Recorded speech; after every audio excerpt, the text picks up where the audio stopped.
So I want to just flash again the picture of our teacher, Rabbi YOSEF CHAIM MIMRAN. He's still on the internet. You can get him. He has here the Yeshiva Torah Tachen. That is where you for Kabbalistic studies. So you write either his name into YouTube, or you can go to. He has a website, Yeshiva Torah Tachen. Chen means number 58. It's also the word Noach, with different kinds of things that go around with all the gematria of the word ozen, which refers to ear. So let's come and listen to Rabbi Mimran. He says, how am I? Well, that's a question that people are asking. How am I doing?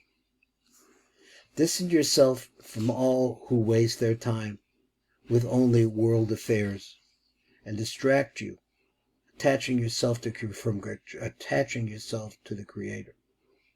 Attach yourself to your Maker, who is called the source of the living waters. This is the Torah Tamima, Rabbi Yaakov Salki. He was a student of the Rashba. Well, let's see what Rabbi Mimran has to say.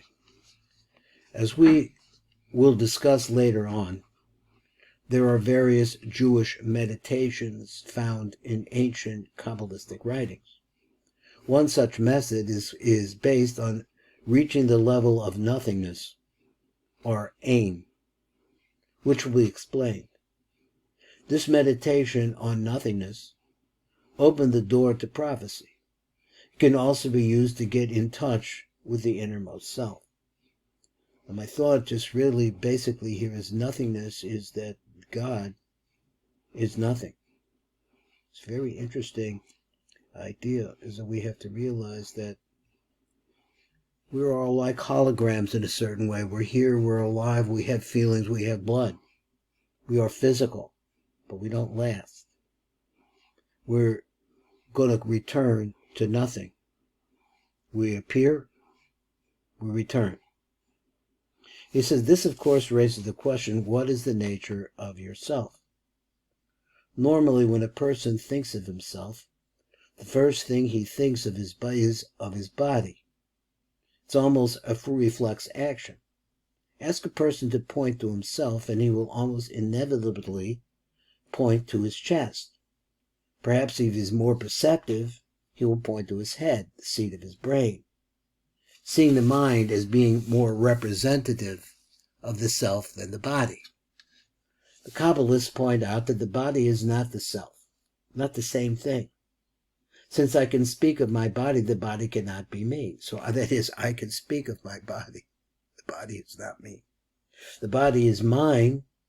It's associated with the me, but the ultimate me is something much more profound than the body. Using the same argument, I can also speak of my mind. Indeed, I speak of my mind just as I speak of my body. This would imply that just as the body is not the real me, the mind is also not the real me. Carrying the argument a step further, I can even speak of my soul. This would imply that even the soul is not the real me. This being the case, the question of selfhood becomes very difficult indeed. What is the real me? Now he says, let's look. A hint to the answer can be found in the Hebrew word for I, which is ani. Ani. I. It is significant to note that the letters of ani are rearranged. If they are rearranged, they spell the word ayin, nothing, which denotes nothingness. This would seem to imply that the real me is the nothingness within me. Now you got to think about that one. Everything that we do, the clothes we wear, all to promote our position, our physical position in the world, but the real me is nothing. This can be understood in a fairly straightforward manner. The real me is my sense of volition, that is, I can choose. It's the intangible will that impels me to do whatever I decide to do. Now look at this again. He says it's the intangible, but the main word here is the word will. We have a will to live. This precedes all the other things that we're doing. We want to live. So he's saying there's a contradiction here.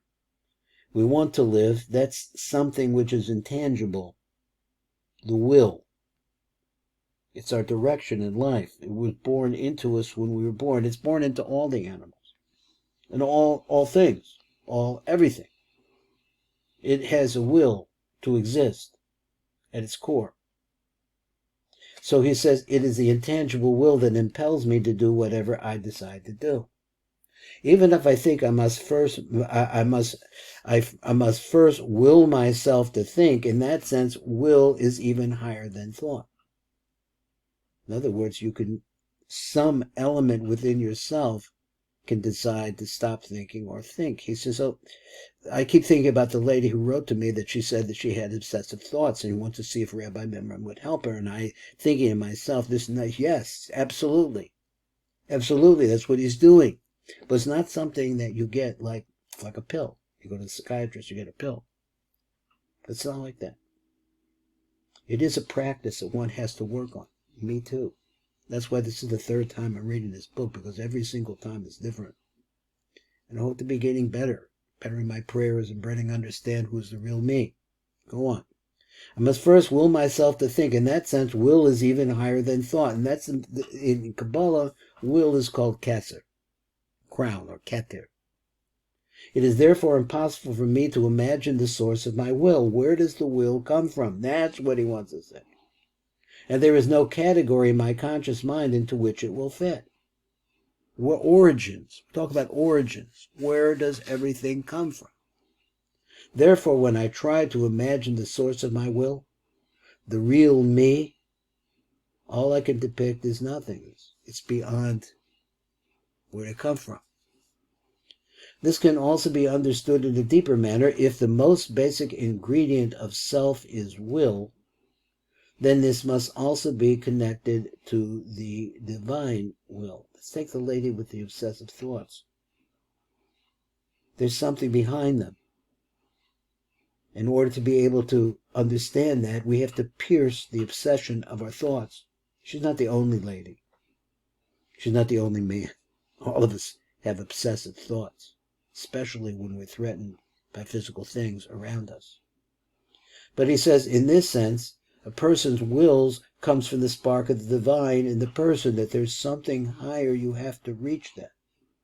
You have to reach the will of your life. What does your life want to be?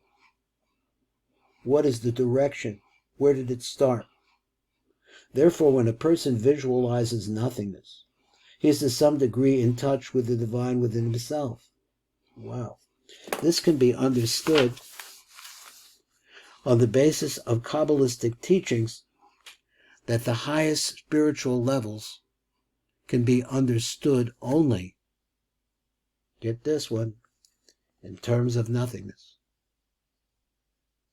When a person visualizes nothingness, he is to some degree in touch with the divine within himself. This is Baruch Fleischman, seeking wisdom here. Your Saba at the Tikkun Elevator Kolo.